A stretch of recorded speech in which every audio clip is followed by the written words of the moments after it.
بسم الله الرحمن الرحيم، والصلاة والسلام على أشرف المرسلين، والحمد لله رب العالمين. تحية لإخواني الكرام، وتحية لكل من يشاهد هذه القناة عبر فيديوهاتها. أولا نستغل الفرصة أني نقول لكم عيدكم مبارك، وكل عام وأنتم بخير. إن شاء الله ربي يفرج على الأمة، وإن شاء الله ربي معناها مع إخواننا في فلسطين.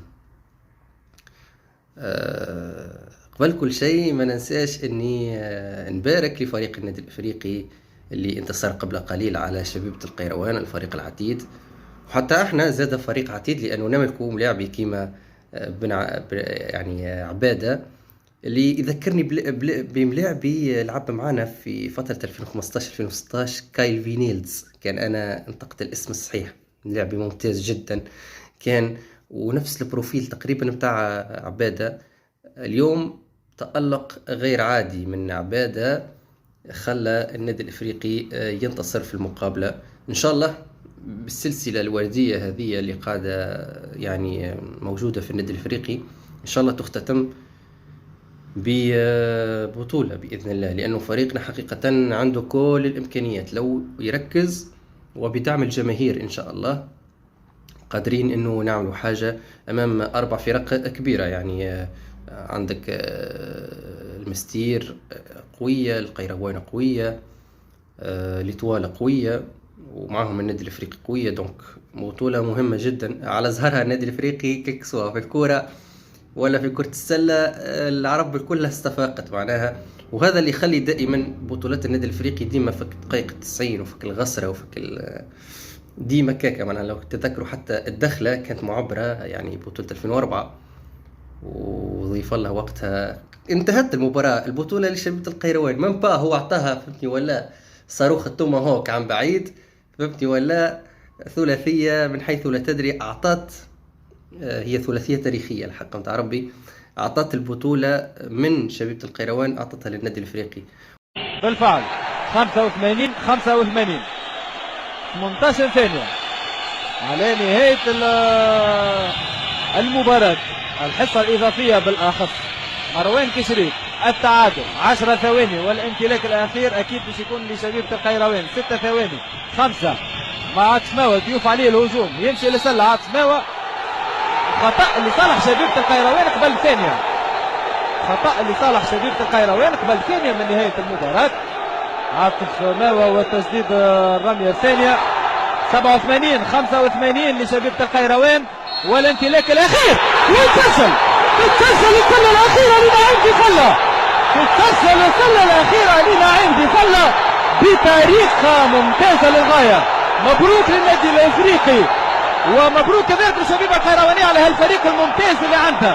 نهاية المباراة تمت بطريقة يعني ما نجم. وهذا اللي ديما يخلي بطولات النادي الافريقي عندها طعم خاص ورونق خاص، كيك سوا في كل لي ديسبلين وفي كل لي سيكسيون.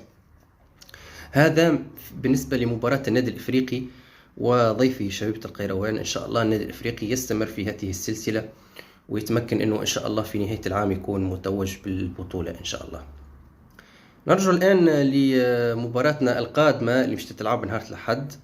النادي الافريقي في ضيافة اتحاد تطاوين، اللي مش يكون في اطار مباراة ثمن نهائي كأس تونس. مباراة مهمة كما سبق واني قلت، مباراة نجم نقول فيها رهانين. رهان الاول انك تترشح للدور اللي بعده وتحاول انك تنافس في كأس تونس، وفي نفس الوقت هي مباراة انترينمون لمباراة الفريق المتلوي، لانه الملعب تاع تطاوين متشابه مع ملعب المتلوي، وبالتالي تمرين مهم قبل منازلة نجم المتلوي اللي هو فريق عنيد على ملعبه. ونتمنى إن شاء الله النادي الإفريقي والمدرب خاصة يحط لنا التشكيلة المهمة والمثالية اللي تنجم تقارع فريق اتحاد تطاوين، وكذلك نجم المتلوي اللي هو صعيب برشا على ملعبه. وإن شاء الله نتمكنوا أنه نكونوا في المستوى ونجيبوا علاش لا 3 نقاط.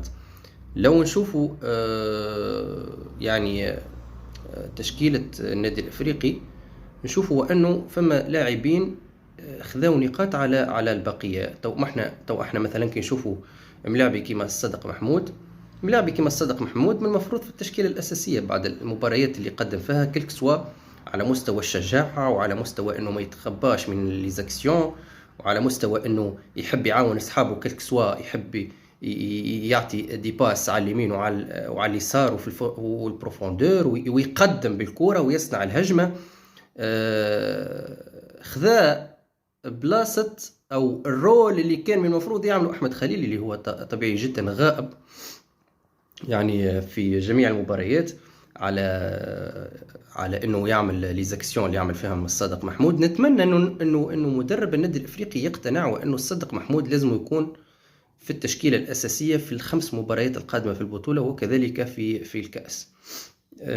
إن شاء الله بعض اللاعبين اللي ممكن نجموا نوصفهم بأنهم سلبيين على التشكيلة ما يأثروش على مسار النادي الإفريقي في 5 مباريات هذوما. إن شاء الله ال5 مباريات هذوما في البطولة يتعداو سلامات، لأنه بالحق لو كان نجو نشوفوا المسار متاعنا في ال5 مباريات هذوما، نعتقد أنهم أقوى 5 مباريات في البطولة، لأنه مش تمشي تلعب ضد المتلوي في المتلوي وملعب صعب، ثم تجيك الترجي في دربي، ثم تمشي للسيابي ونعرفوا مباريات السيابي مع النادي الافريقي معناها، وبعدين تمشي يعني تستضيف النجم، ثم تمشي مستقبل جابس اللي سارع من أجل التفادي النزول.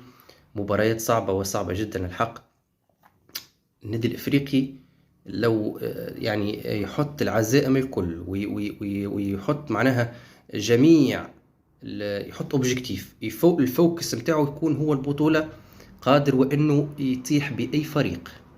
ان شاء الله باذن الله السميع العليم النادي الافريقي يكون في المستوى ويكون على أهبة الاستعداد ان شاء الله، ويفرحنا في اخر الموسم ان شاء الله بعد 10 سنوات ان شاء الله. علاش لا نفرحوا بالبطولة؟